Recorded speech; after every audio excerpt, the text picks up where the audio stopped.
이동통신 기술이 빠르게 발달하면서 5G 휴대폰이 보편화돼 있지만 여전히 농산촌에선 5G 기지국을 찾기 어려운 것으로 나타났습니다.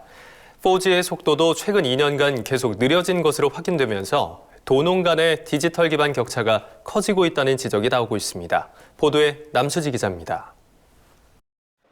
상용화 당시 LTE보다 최대 20배까지 빠르다고 홍보한 5세대 이동통신 5G.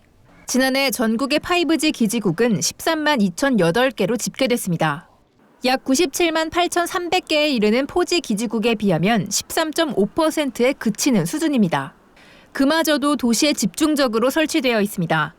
지역별 5G 기지국 구축 비율을 살펴보면 서울이 20.5%인 반면 농촌 지역인 경북과 전남은 각각 6.1%, 5.2%입니다. 서울의 절반에도 미치지 못하는 겁니다. 게다가 강원 철원과 양구, 전남 신안 등 5개 지역엔 5G 기지국이 아예 없습니다. 지난 2011년에 상용화된 4G도 도농 간 속도 격차가 두드러집니다. 2019년을 기준으로 LTE 다운로드 평균 속도는 도시가 183.58Mbps, 농어촌이 128.52Mbps로 나타났습니다. 대도시의 70% 수준에 불과한 건데 지난해 농촌의 LTE 다운로드 평균 속도가 118.29Mbps로 조사되면서 통신망 속도는 더 느려졌습니다.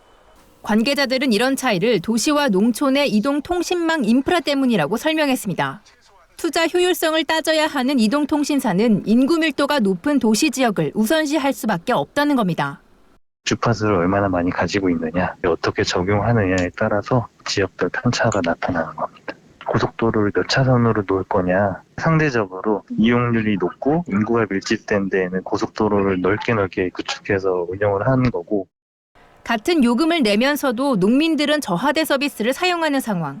더 큰 우려는 최근 코로나19의 확산으로 농가들의 판로 확보도 온라인 방식으로 발전하는 데다 미래농업으로 디지털 농업이 떠오르고 있다는 점입니다. 농촌 자체는 디지털화가 진행 중인데 도농 간 디지털 기반 격차는 계속 벌어지고 있는 실정인 겁니다.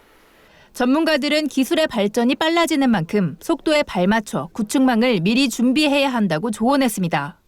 노지에서 하는 자율형 기계라든가 이런 것들이 운행하는 데 있어서 5G가 잘 안 돼 있으면 문제가 될 수 있죠. 기술은 계속 발전되기 때문에 농촌에도 그런 인프라 구축을 정부가 투자를 해야 되죠.